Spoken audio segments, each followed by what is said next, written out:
السلام علیکم ورحمۃ اللہ وبرکاتہ۔ بسم اللہ الرحمن الرحیم۔ ناظرین، میں امید کرتا ہوں کہ آپ سب لوگ خیریت سے ہوں گے انشاءاللہ تعالی۔ ناظرین کرام، اللہ تبارک و تعالی نے ہمیں اپنی عبادت کے لیے پیدا کیا ہے۔ عبادت کے طریقے سلیقے سمجھانے کے لیے اللہ تبارک و تعالی نے انبیاء کا ایک لمبا سلسلہ جاری کیا۔ اس سلسلے کی آخری کڑی جناب محمد الرسول اللہ صلی اللہ علیہ وسلم ہیں۔ ناظرین کرام، میں نے یہ بات آپ کی خدمت میں اس لیے عرض کی ہے کیونکہ آج ہمارا موضوع ہے ختم نبوت زندہ باد۔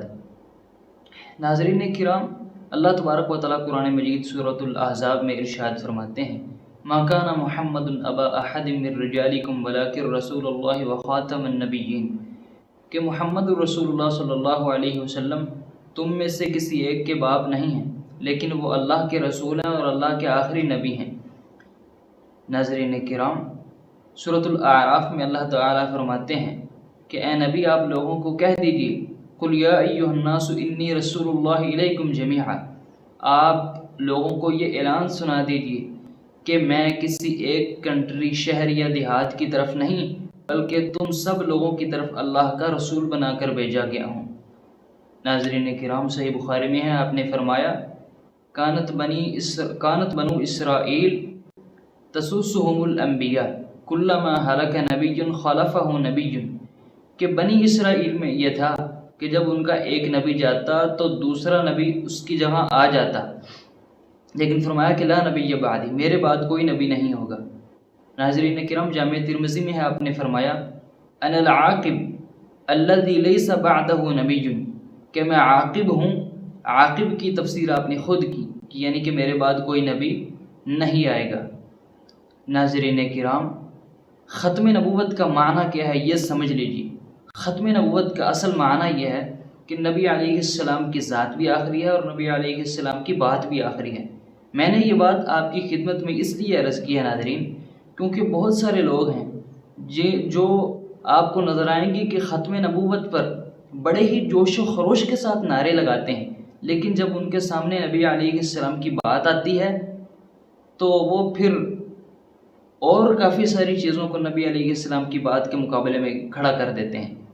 کبھی تو وہ کہتے ہیں کہ ہمارے باپ دادا کا طریقہ ایسے ہے، کبھی وہ کہتے ہیں کہ جناب ہماری سوسائٹی کا رسم و رواج ایسے ہے، کبھی وہ کہتے ہیں کہ ہمارے امام کا قول ایسے ہے، کبھی وہ کہتے ہیں ہمارے پیر کی بات ایسے ہے، کبھی وہ کہتے ہیں کہ ہمارے مفتی کا فتویٰ ایسے ہیں۔ یعنی ناظرین کرام، ان لوگوں کا ایمان ابھی تک ختم نبوت کے تعلق سے مکمل نہیں ہوا، اور وہ کب پورا اور مکمل ہوگا؟ جب یہ لوگ نبی علیہ السلام کی ذات کو بھی آخری مانیں گے، آپ کی بات کو بھی آخری مانیں گے۔ ناظرین کرام، ہمیں ختم نبوت کے تعلق سے کیا کرنا ہے؟ صرف 3 باتیں بتلاتا ہوں۔ پہلی بات کہ ختم نبوت کی آیات اور احادیث کو لوگوں کے سامنے بیان کرنا ہے ہم نے، خاص کر کے اپنی اولاد کے سامنے، تاکہ ہماری اولاد قادیانیوں کے ہاتھ نہ لگ جائے کہیں۔ دوسری بات ناظرین کرام کہ ختم نبوت کا مسئلہ جب بھی آئے تو ہمیں سیسہ پلائی ہوئی دیوار بن کے ڈٹ جانا چاہیے، چاہے ہمارے سامنے عدالت ہی کیوں نہ ہو۔ مبارک ثانی کیس میں آپ نے دیکھا علماء اکرام سیسہ پلائی دیوار کی طرح ڈٹ گئے اور پاکستانی عدالت کو فیصلہ واپس لینا پڑا۔ ناظرین کرام، تیسری بات کہ قادیانیوں سے مکمل طور پر ہمیں بائیکاٹ کرنا ہے۔ ناظرین کرام، باقی جو کفار ہیں، یہود و نصارہ، ہندو وغیرہ، ہم ان کے ساتھ اوپر سے معاملات رکھ سکتے ہیں، یعنی ظاہری طور پر دلی محبت کی بات نہیں کر رہا، لیکن قادیانی ایک ایسی مرتد قوم ہے کہ آپ ان کے ساتھ کوئی تعلق واسطہ نہیں رکھ سکتے۔ ناظرین کرام، آج 7 ستمبر ہے۔ 7 ستمبر 1974 کو پاکستانی عدالت میں قادیانیوں کو کافر قرار دیا گیا، کیونکہ 7 ستمبر 1974 کو علماء نے ختم نبوت کا دفاع کیا تھا۔ تو ناظرین کرام، آج جیسے ہم 6 ستمبر ملک کے دفاع کے طور پر مناتے ہیں، اسی طریقے سے ہمیں 7 ستمبر بھی ختم نبوت کے دفاع کے طور پر منانا چاہیے۔ اور وہ ہم کیسے منا سکتے ہیں؟ جب ہم 2 کام کریں گے۔ ایک تو یہ کہ ہم نے اپنی دکان کے سامنے بڑا سا لکھ کر لگانا ہے کہ ہم 1974 کے شہداء کو خراج تحسین پیش کرتے ہیں، جو ختم نبوت کی خاطر اپنی جانوں کا نذرانہ پیش کر گئے۔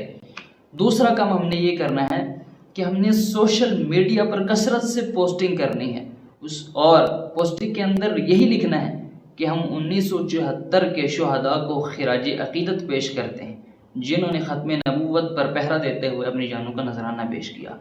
ناظرین کرام، آج کا میرا یہی پیغام تھا۔ نیکسٹ ویڈیو تک اجازت دیجیے۔ اللہ حافظ، والسلام علیکم ورحمۃ اللہ وبرکاتہ۔